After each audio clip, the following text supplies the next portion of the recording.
Assalamu alaikum, barkanmu da warhaka. Wannan bidiyon shine na biyu wanda nake magana akan order block based on SMC strategy. Na yanzu ku duba wannan buy zone din, wannan buy momentum din, zan fara magana akan shi kana na zo wannan na selling din. To a nan yanzu after mutum a nan gurin mutum ina ne zai cire order block din shi.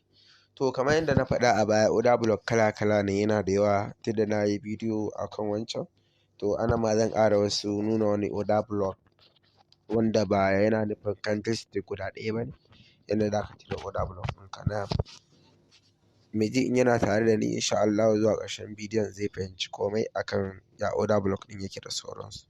To yanzu a nan gurin idan ina neman order block ina, let's say a ce muna market za ta yi impulsive, ina neman corrective.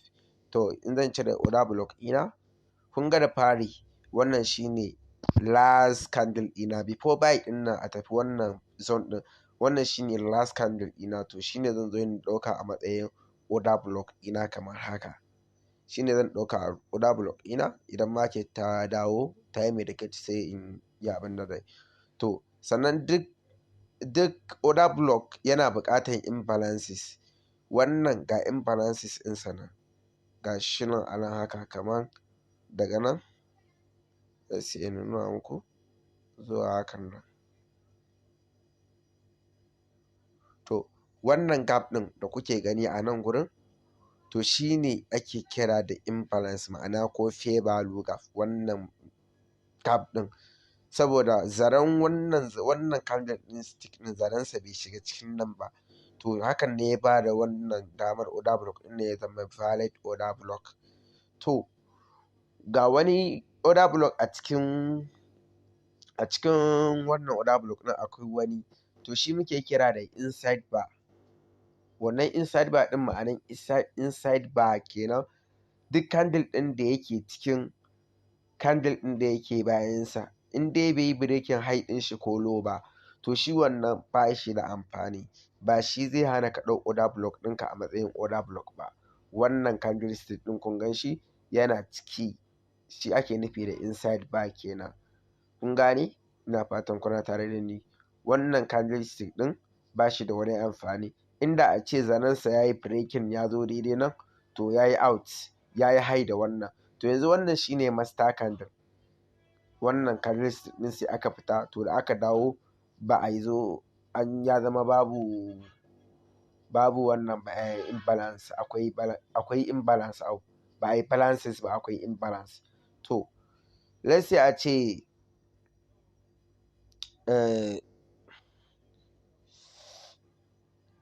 bari mu gani. To after na ɗau wannan order block ɗin, next order block ɗina wanne ne nake da buƙatar ɗauka? Bari na zo na duba. Kun ga anan ne muka samu full back a daidai nan, saboda market ta tafi haka ne, ta tafi nan, oh sorry, market ta tafi haka sai ta dawo haka, inda za ku duba sai ta tafi, to yanzu tana nema ta dawo ƙasa. To yanzu duk sanda mutum zai ɗau order block ɗin shi, yawanci ana ɗauka a full back ne. In ka ɗauka a zone ɗin farko, zone ɗin na biyu za ka duba a full back. Me full back? Duk za mu yi magana nan gaba akan shi insha Allah. To kun ga wannan shine full back ɗina.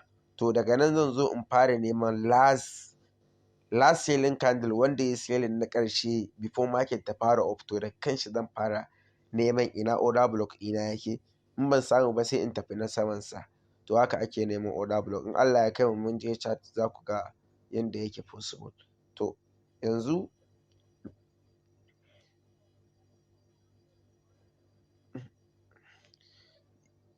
to bari in zo nan in ce zan ɗau order block ina.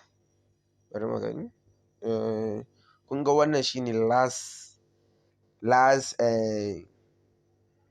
something, wannan shine last selling candle. Don kun gan shi yayi buy, amma shine selling last a full back ɗin. Ko da a ce candle ya koma yayi buy, zai iya yin selling last kuma ya zo yayi buy. To zai zama dai shine last candle da yayi selling before market ta yi off. To in kun duba wannan candlestick ne, in na ɗauke shi haka, to kun ga a nan gurin babu imbalances, saboda idan kuka duba wannan ya fita, to wannan shi kuma inside bar ne, amma da ya fita kuma wannan ya dawo ya shiga. In kuka duba babu wani imbalance. To a nan gurin ya zan yi, babu order block me wanda ya zama yana da imbalance ya yi balances. To yanzu me ya kamata in yi a nan? To abin da ake yi a nan, idan har mutum ya rasa order block, to akan zo a ɗau shadow ɗin shi. Ma'anan shadow zaren candlestick ɗin nan gashi nan, yakan iya zama shine order block ɗinka, ana aiki da shi kuma yana aiki sosai. In kuka duba ma za ku ga a nan gurin liquidity ya yi take out, to wannan zai iya zama valid order block mai ƙarfi, amma wannan akan liquidity take out ɗin da za mu yi magana nan gaba. To wannan candlestick, yanzu wannan zaren candlestick ɗin shine zai zama valid order mutum, wannan zaren. To a misali bari na dawo baya kamar yadda na yi magana a baya, nan kenan bari ku gani, ma'ana nan kenan kamar yadda na ce wannan candlestick ɗin shine order block ɗina. To yanzu zai iya zama invalid order block, inda a ce something wannan shadow ɗin wannan shadow ɗin haka like this, zaren wannan candlestick ɗin Allah ya sa ya kawo haka. In kuka duba za ku ga cewa ai wannan candlestick ɗin shine yayi last na selling, saboda ba wannan bane, wannan ne yayi last na selling, saboda zarensa yana ƙasa, shine yayi last before market ta fara. To daga kan shi zan ce zan fara ɗaukan order block, kun gane. To yanzu wannan zai tashi daga order block, zan zo tun daga daidai nan ƙasa zan yi haka in ɗau order block ina. Kun ga yanzu wannan shine zai zama valid order block because yana da imbalances. Ina imbalance ɗin shi, kun ga nan shine daga daidai nan zuwa nan. To wannan gap ɗin shine imbalances, kun gane, wannan gap ɗin shine imbalances. To shi ne market za ta iya baro tun daga nan ta zo ta fasa wannan fair value gap ɗin da market suke ake ce ma fair value gap, ma'ana imbalances, ta zo nan kenan wannan order block ɗin kenan sai ta wuce.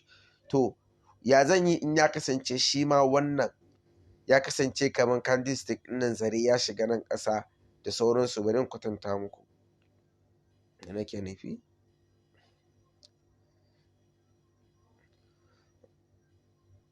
Yawwa, let's say a ce wannan candlestick ɗin kamar haka, wannan ya zama zare ya shiga cikin shi haka, wannan ya shigo haka kenan. To ko yanzu na ce zan ɗau order block ɗin nan a matsayin wannan candlestick ɗin a matsayin order block, to in na haka idan kuka duba babu imbalance, saboda wannan zaren ya shiga cikin nan, an fita kuma an dawo cikinsa, ya zama invalid, ya zama ba order block ba, ya tashi daga order block. Yanzu ba zai yi mutum ya aiki da shi ba. To yanzu ya mutum zai yi? To za ka dawo ƙasa, in ka duba ka tabbatar da baka da order block baka samu ba, abinda za ka fara tunani akan shi, to shadow ana son kamar zaren candlestick ya zama yana da tsayi, ba wai gajere kamar haka ba, something like this, ya zama yana da tsayi, ka gane. To kun ga kamar wannan last selling shine ko, to in kuka duba shadon shi yana da girma, to shine zan ɗauka a matsayin order block. To yanzu kun ga nan duka ya kasance bana da OB, wannan shine last candle ina. In na ce zan ɗauke shi ba imbalance, wannan ma bari in ɗauke shi ba, saboda shi ma babu imbalance duka. Wannan ma yanzu duka babu valid candlestick wanda yake a matsayin order block.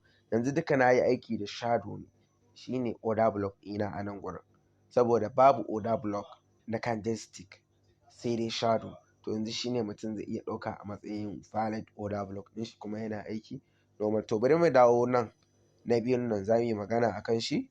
To shi ma let's say a ce market tana ƙasa ne za ta dawo sama, kana so ka cire order block ɗinka, to za ka duba last buying candle before market ta fara down, candle ɗin da ya sama na ƙarshe daga kan shi za ka fara kafin market ta fara ƙasa. To inda za ku duba ku ga wannan candlestick ɗin shine last.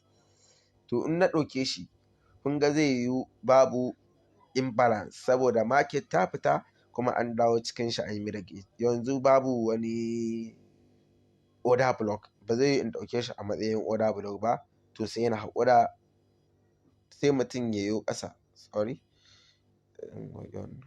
sai mutum ya dawo na biyunsa. Kun ga wannan candlestick ɗin gashi nan, wannan shine na biyu, bari mu ɗauke shi mu gani, gashi nan wannan shine na biyu. To in kuka duba shi kuma kamar yadda na faɗa a nan baya, wannan inside bar ɗin nan ma haka ne ta faru. To wannan candlestick ɗin bai fasa saman wannan ba kuma bai fasa ƙasansa ba, yana nufin wannan a ciki yake. To duk abin da ya faru a cikin candlestick, to wannan candle ɗin bai da amfani, saboda market ne ta ɗanyi ranging a tsakanin high da low, sai ta yi ranging, ita bata fasa high ba bata fasa low ba. To in ta yi ranging a wannan tsakanin, wannan gurin ba shi da wani mahimmancin mutum ya focus na akan shi. To in kuka duba yanzu, mu ce zan cire imbalances ina, kun ga nan shine last na candlestick ɗin. To zuwa wannan magani na biyun nan da zai dawo, in kuka duba akwai imbalance, to shine ya ba wannan candlestick ɗin dama ya zama valid order block, saboda wannan imbalances ɗin. Inda a ce wannan candlestick ɗin yana da shadow mai tsayi ya kai cikin nan, to zai zama wannan ya zama invalid kenan, wannan candlestick ɗin ya zama invalid. To dole zan zo in ɗau na gabansa, in ɗau wannan kenan. To bari ku gani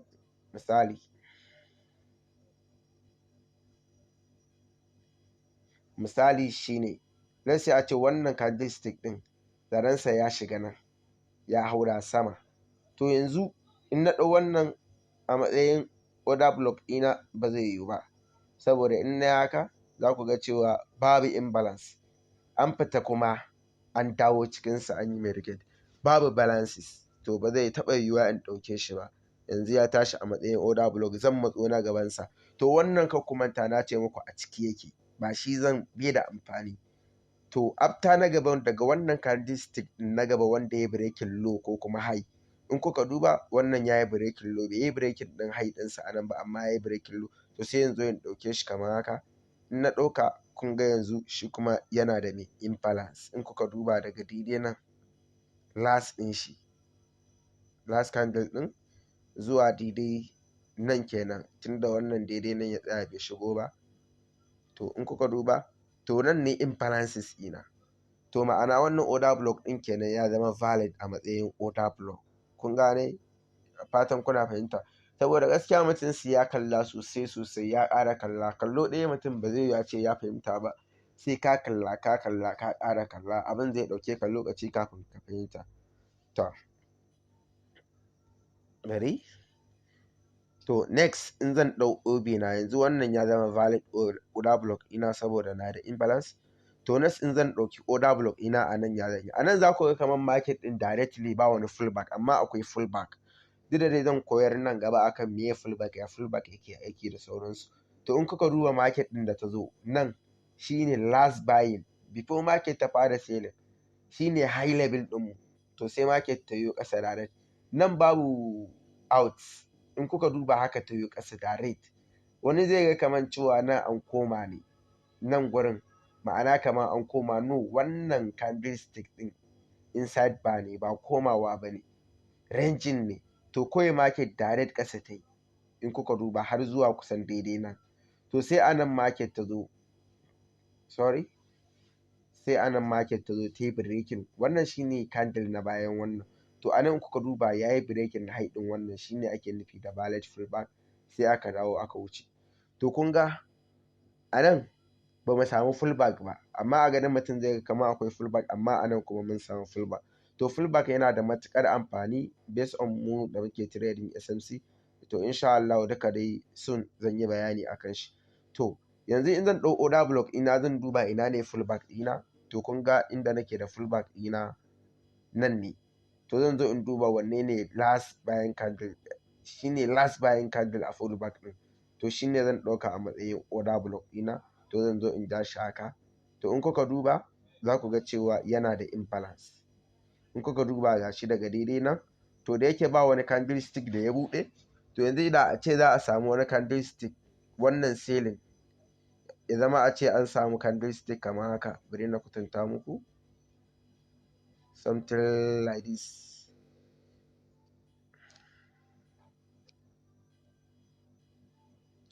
A ce an samu candlestick something kamar haka kenan, kamar yadda na sashi. To kun ga yanzu babu imbalance, an dawo an shige shi, yanzu ba zai zama order block ina ba wannan din nan. To yanzu ya zan yi in kuma babu shine last kuma ina so in yi trade, to ya zan yi a wajen, kuma nan ba order block bane. Kamar yadda na gaya muku a baya, ana ɗaukan zaren candlestick shadow wick kenan, kun gane kamar haka kenan. In kuka duba nan ne fullback ne, nan wannan ne last candle din da yayi bayan yayi breaking nan yayi fullback kenan, shine last candle da kan shi zan fara.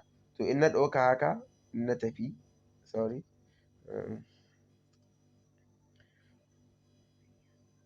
yawa, in na ɗauka na tafi kamar haka kenan, to wannan shine ya zama valid order block ina, shadow order block kenan, kun gane, ina fatan kuna fahimta. To yanzu idan da za ku duba gaba ɗaya kamar yadda na fara daga farko, haka market ɗin anan duk ban samu order block ba, sanadiyan wannan ne last candle. Nan in mutum ya ce zai ɗauke shi a matsayin order block ba zai yiwu ba, saboda in kuka ɗauka haka kun gani ba shi bane last candlestick. In kuka duba ƙasan shi candle ɗin da na ɗauka wanda yake da shadow, zanensa ya yi breaking na wannan, to ba zai yi in taɓa ɗaukan wannan a matsayin order block ba. To dole muna ɗaukan last candle ne first, in ba shi sai mu ɗau second thought, haka muke bi. To kun ga nan shine yake da valid order block shadow kenan, ba mu samu valid candlestick order block ba. Muka dawo nan ma duka babu, saboda duka an yi medication ɗin shi. Nan ma haka, na farkon nan babu, na biyun nan babu, sai dai kuma wannan na ukun ne ya zama yana da imbalance daga zan zuwa nan na ɗauke shi, kana kuma ya zama wannan gurin babu order block because nan babu imbalance, sai na ɗau week ɗin nan. To mutum sai ya kalla bidiyon nan gaskiya sosai da sosai, kana zai fahimci me ake nufi da order block, ya order block yake, ya za ka ɗan iya cire order block, kana ma shiga cikin ainihin sauran karatu. Indai kuna bibiyar mu insha Allah za ku fahimci abubuwa sosai a game da SMC, ya SMC yake, ya ake aiki da SMC. Kuma muna fatan za ku yi supporting ɗin mu, kana kuma ku tura bidiyoyi zuwa abokai da yan uwa, saboda yana da matuƙar muhimmanci. Na'am, insha Allah in kuna tare da mu za ku fahimta abubuwa sosai, kuma gaskiya sai mutum ya kalla ya ƙara kalla sosai, kana ya fahimta. Za mu yi abubuwa sosai indai kuna tare da mu. Fatan a tashi lafiya.